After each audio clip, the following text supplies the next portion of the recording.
Hey guys, this is Chris with HomeDiary again. Today I'm going to show you kind of a continuation of how to outfit your 3D floor plan and add some more details. So here I started with our first video where I just created a 3D floor plan out of an appraisal sketch. So let's go ahead and add some more interior details. So I'm going to go ahead, add the laundry room,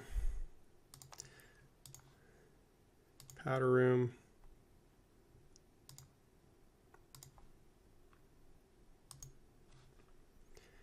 and even the stair area.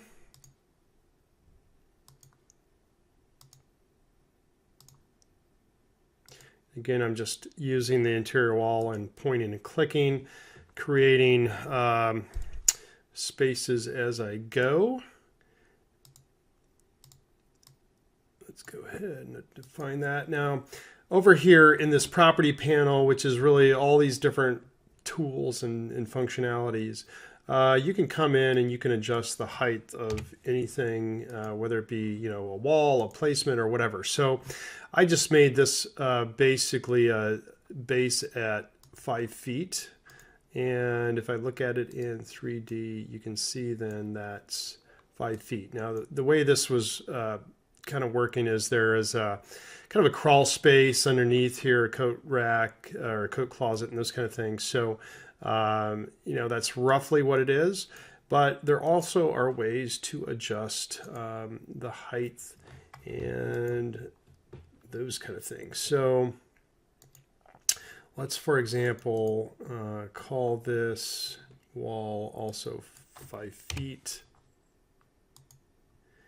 And actually, in reality, it was a little bit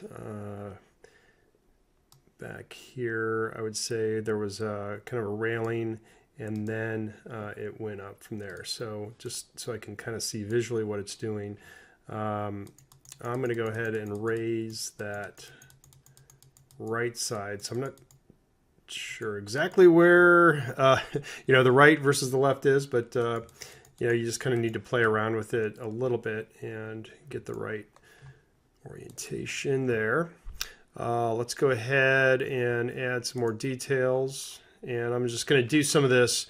I'll speed it up, and you don't have to listen to me and be bored while I'm doing this.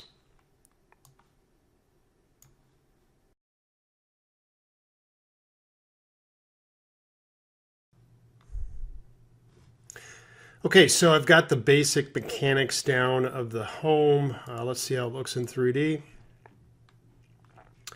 So you can see I've got the different walls. Now I did color the other walls before. So right now you're going to have to go back and apply the color after the fact. I think that's a good suggestion for our development guys, is to kind of apply the same color maybe you did before or something like that. But let's go ahead and add some furniture, and we'll outfit it as well and show you how that looks. Now again, you can actually do this in 2D and 3D if you want. So let me go ahead and I'll just show you what 3D is, and then I kind of like just doing it in 2D. It seems a little simpler, I guess, but you can nonetheless do this. So as you go along, just drag and drop furniture. You can change different flooring, those kind of things, and really outfit your floor plan. So the final thing I'll say here, and then I'll let you go ahead and do your own plan, is if you want to separate your home into spaces, the way you do that is you basically draw kind of the imaginary lines of where that space might be. And in this house, I'm just going to go basically create that as a space, and then I'm just going to hide the wall by clicking the hide right there. So that line signifies that basically was sectioned off as a space, and then you can go ahead and type, if I can type. Okay, dining room. I'm not going to worry about the size right now. We'll go ahead and adjust that later. But let me go back. I'm going to go ahead and I'm just going to define kind of this space as the living room there. Again, hide the wall. And I'll just do that and hide the wall.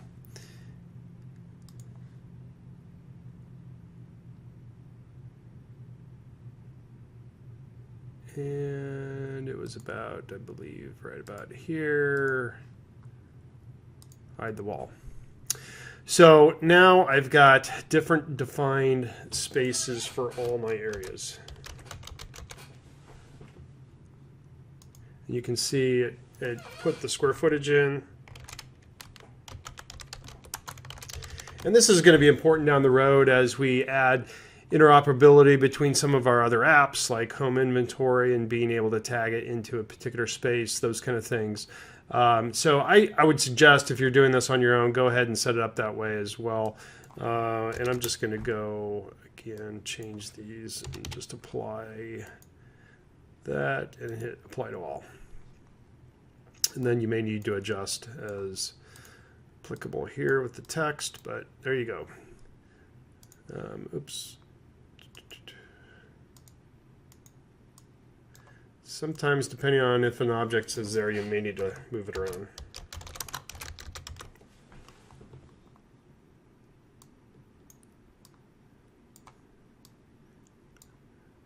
Okay, so I've got the spaces defined. I can do further editing, but let's just see how it looks. Okay, pretty cool. So if you do have your spaces defined, now this is where going in and coloring the walls is a little bit easier. So let's just say I want this, that color. I'm going to go ahead and right click and just copy so I have it. And I'm going to apply that to all my walls or all my spaces. So just hit wall, double click, color, and just paste in again. Right one, let's see if that worked. And there you go. So that's another way where you can go in and change the colors, have those defined differently. This needs to be 0. I'm going to go ahead and put that a little bit lower than what it is wall-wise.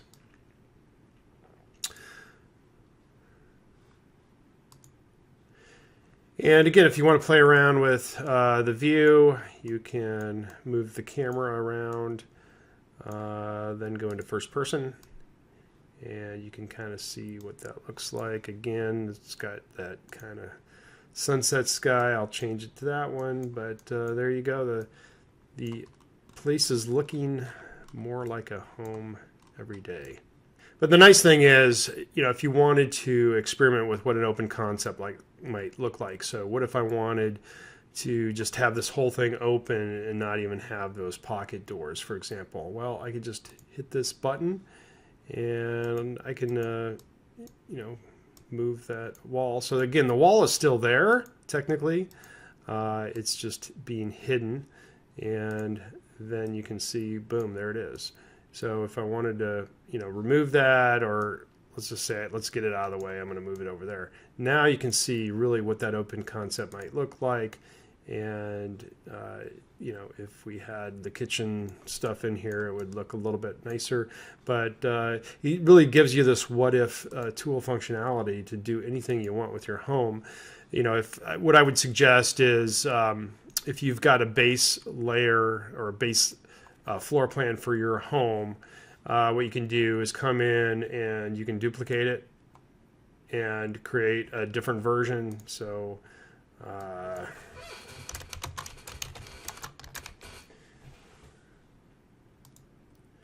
So you can do that, and you can just create another level, and there you go. You can, really create multiple plans. Right now, there's no limit. At some point, we may have a limit as to what you can do from a homeowner perspective, but it's really a powerful tool.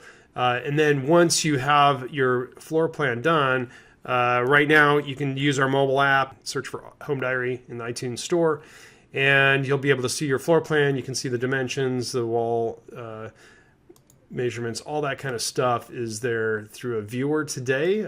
We are working on some updates to the app so you can actually use it to create a 3D floor plan for your space just by scanning with your iPhone or your iPad, for example.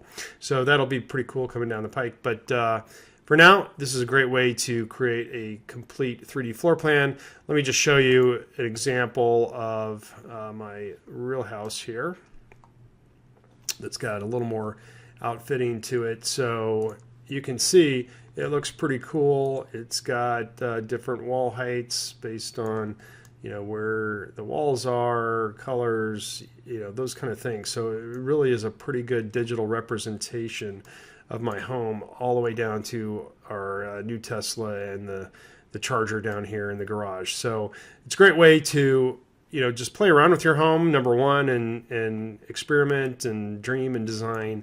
And again, it's all free with HomeDiary. So thanks for listening and have a great day.